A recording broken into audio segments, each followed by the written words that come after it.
Good afternoon, everyone.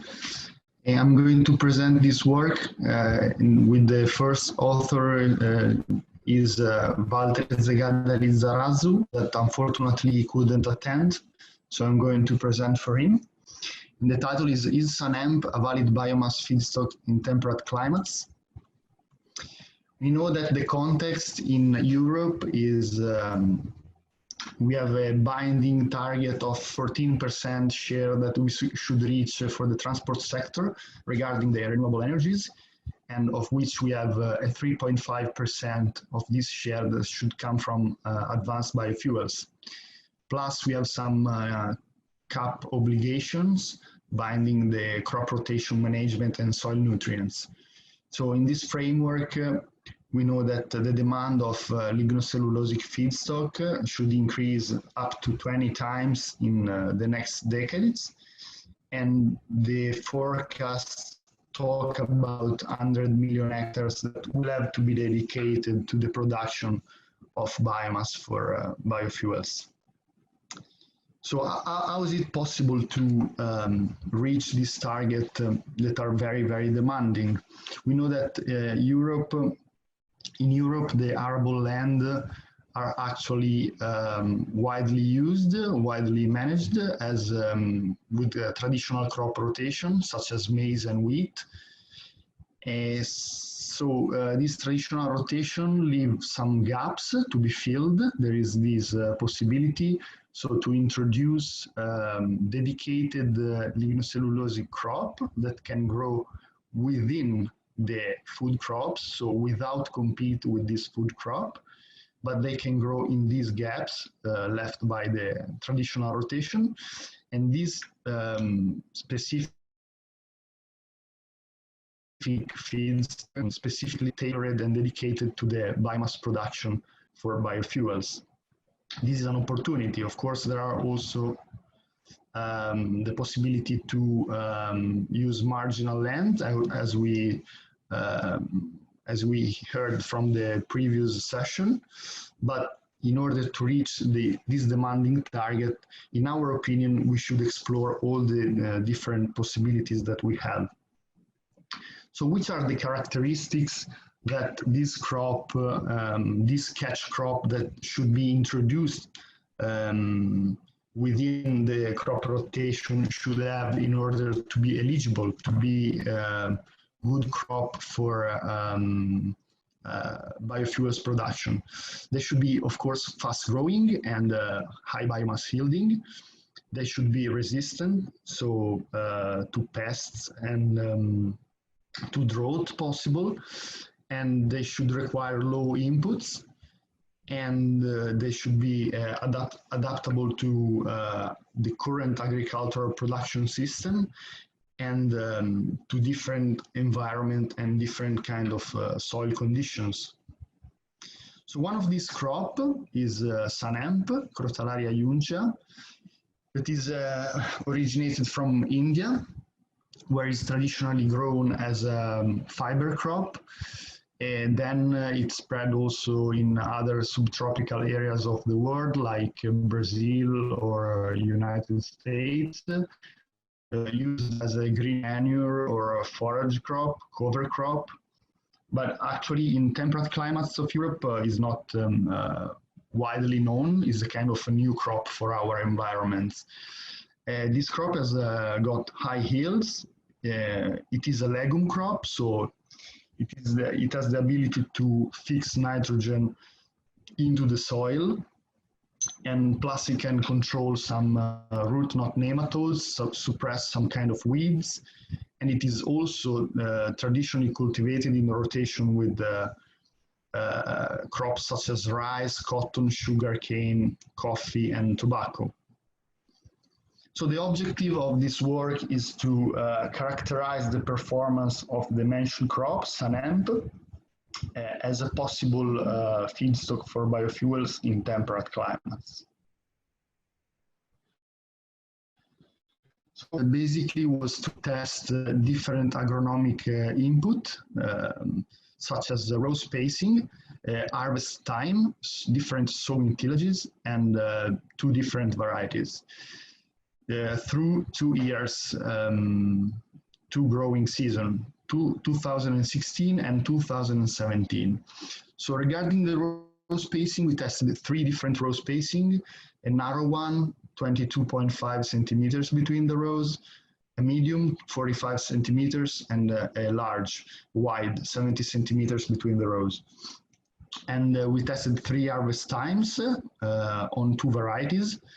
So we had an harvest time that was at the beginning of flowering, another harvest time at full flowering, and the last one at the beginning of seed pod formation. Then we tested 3 different tillage methods, no tillage, minimum tillage, and conventional tillage.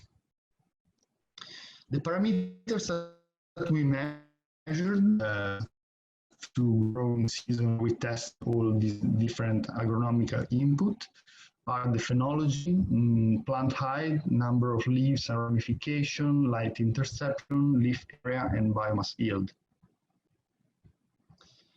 So in this table, as you can see, there is the response of the biomass yield, varying the 2 different cultivars and at 3 different harvest time.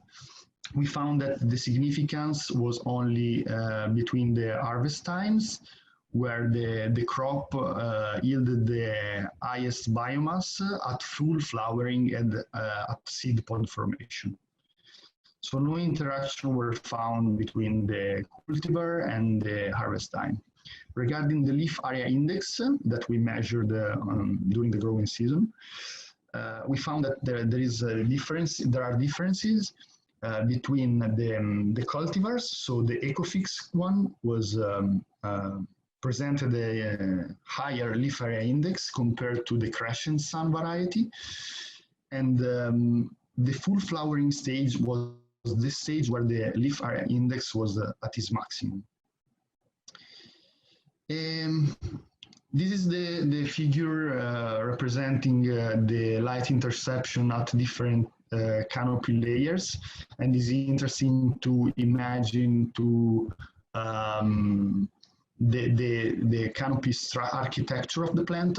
As we can see, for both varieties, there is a decreasing trend with the maximum light interception at the apical and intermediate canopy layers, whereas at the basal canopy layer, the light interception is significantly lower. This is the varying the 3 different crop row spacing. We had different biomass yields with the 45 centimeters crop row spacing performing better than the other 2 tested. And this is important. It reached around 11.5 tons per hectare of biomass. And this is important because the 45 centimeters row spacing is the same that the farmers of the area uses for sorghum cultivation. So they can basically use the same planter with the same setting, just they have to change the number of seeds on the row, but they basically can use the same equipment. Plus, with this distance between the row, they can perform mechanical weeding as they do for sorghum without using any chemicals. That, of course, being a new crop, we don't have yet any registered pesticides, herbicides, sorry, for this crop. So this is very important. Other parameters that we measured, such as the number of ramification, varying the 3 different tillage methods. As you can see, going from no tillage to conventional tillage, we see a trend of decrease in the number of ramification of the plant and also in the plant height at harvest, whereas no differences were found between the total number of leaves and the biomass yield. But this is this figure is interesting because we see that with the no tillage practice, we didn't have any reduction in the final biomass yield compared to the minimum and the conventional tillage.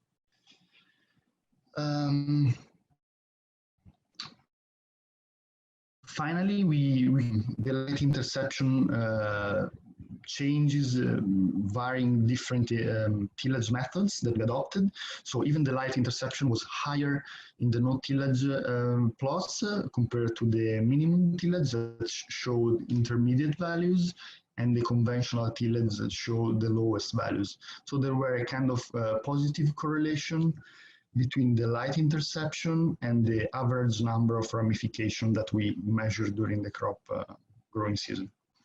So concluding, we can say that Sunhemp seems to be well suited to our temperate environments as a sun, and yielded acceptable levels of dry biomass. We said reached 11.5 megagrams per hectare, grown after wheat, so as a double crop, as a catch crop, especially when it is harvested at its full flowering stage or seed pod formation stage.